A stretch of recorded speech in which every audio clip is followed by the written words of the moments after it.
In today's video, I'm going to talk about questions that have come up through this channel regarding how to grow both your bottom line and yourself as a professional.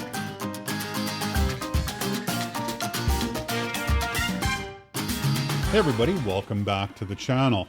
So for those that have been watching the channel for a while, you'll remember that I had a series last year which I called 5-Minute Fridays. I would answer 5 questions in 5 minutes and try to kind of beat the buzzer, if you know what I mean. Now, the questions that have been coming in, each of them could actually be a video on their own, and they might be, but because I appreciate people sending in questions either through the comments below or by email, I wanted to address them in kind of Cole's Notes or Cliff Notes fashion so that you get an immediate answer, and then I will try to get into them a little bit deeper as the months come on. I've added them actually to a video shooting list, which I will get to. But let's jump into it right now because these 5 questions are questions that I had when I was starting out. Question number 1, why is it so hard to break 6 figures? The simple answer is that you don't have systems to support growth. People that are sitting under the $100,000 mark are often trying to create or recreate things that their business needs in real time. They don't take the time to think through the systems that the business needs. They're so busy juggling different hats and trying to get things done that they don't actually take a step back and look to build a foundation. Once you get over the $100,000 mark, what I find is that people's minds change. They shift a little bit and they start thinking, okay, what does this company look at 250?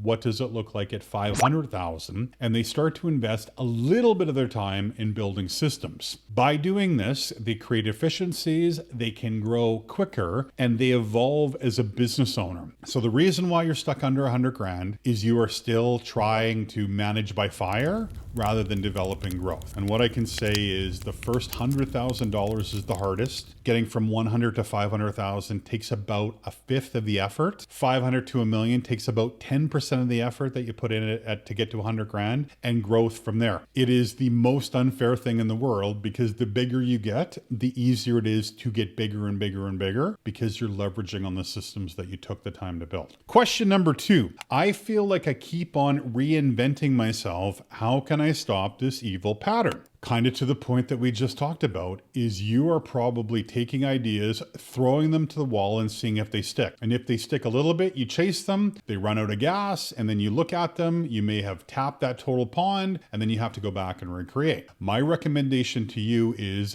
determine what you or your business model is going to be. Test it with your markets, and I'll put a link up here to niche markets because you have to understand the markets that you're servicing, and then determine minimum viable product. What is the least that I can put in place to test the viability and sustainability of the business or persona that I'm trying to build? Once you put that minimum viable product in place and you test it, you're going to know if it plays or not, and if you love doing it. If you do, you keep on going. If not, you go back to the planning board. But too many people jump in, flutter about, exhaust everything that's in there, and then jump back out, which is why I'm a big proponent of choosing niche markets carefully, making sure they're big enough that you never run out of opportunities, small enough that you can become the go-to person, and big enough that it replenishes itself so that once you're in, you don't have to keep recreating. Question number 3, at what level does a company become self-sustaining?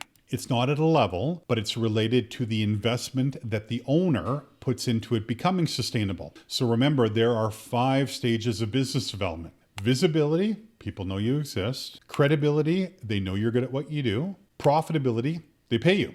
Sustainability, the company can run without you because it's based on systems and other people doing the work. And scalability, which is number 5, you can get exponentially larger without it adding more work to the principal. I'll put a link up to a greater description that I did around that, which you can really dig into. But sustainability is not as much about the stage your business is at, but the time you've invested in the systems to allow it to go on autopilot without you being there all the time. Question number 4, I am riddled with self-doubt. Great. Welcome to the club. Any business owner and professional who is doing something worthwhile at the risk of opportunity cost, what else could they be doing? Are riddled by self-doubt. I'll put a link to a recent video that I just did on the imposter syndrome. Most successful or people on the route to becoming successful suffer from imposter syndrome. right?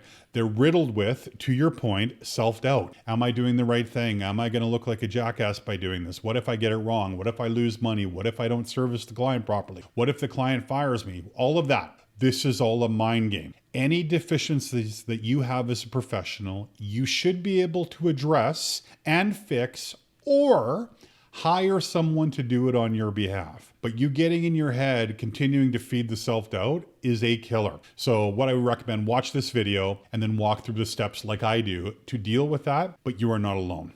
Every successful person that I know struggles with self-doubt on a regular, albeit daily basis. Question number 5. I keep on doing more for clients than I bill for.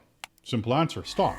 There's only 1 or 2 reasons that you're doing more than you're getting paid for. You're not good at what you do, so your skill level has to come up so that you can do it in the proper time that you're billing for, or this is a value situation. You don't understand or believe the value you're charging the client, so you're trying to overcompensate for your insecurities. So again, listen to the answer to the last question I just addressed. Self-doubt is a killer of profit models because you try to over-deliver on problems that aren't there, right? You're flushing profitability and margins down the toilet because you have self-doubt. And I can't really help you with that. Business coaches don't do that. Personal coaches do that. Personal coaches will help you with your self-value of how you think you bring value to the table. Business coaches will help you properly value the offering to where a market or markets want to buy from you. But if that is a personal challenge or weakness that you don't understand the value you're bringing to the table, find somebody objective, maybe a personal coach, a friend that you trust, a therapist,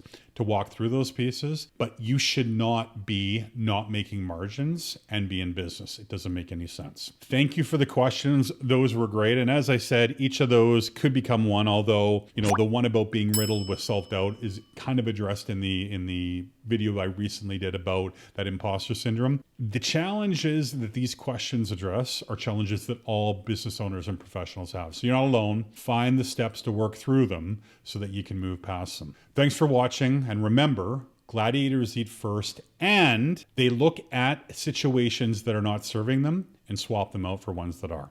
See you in the next video.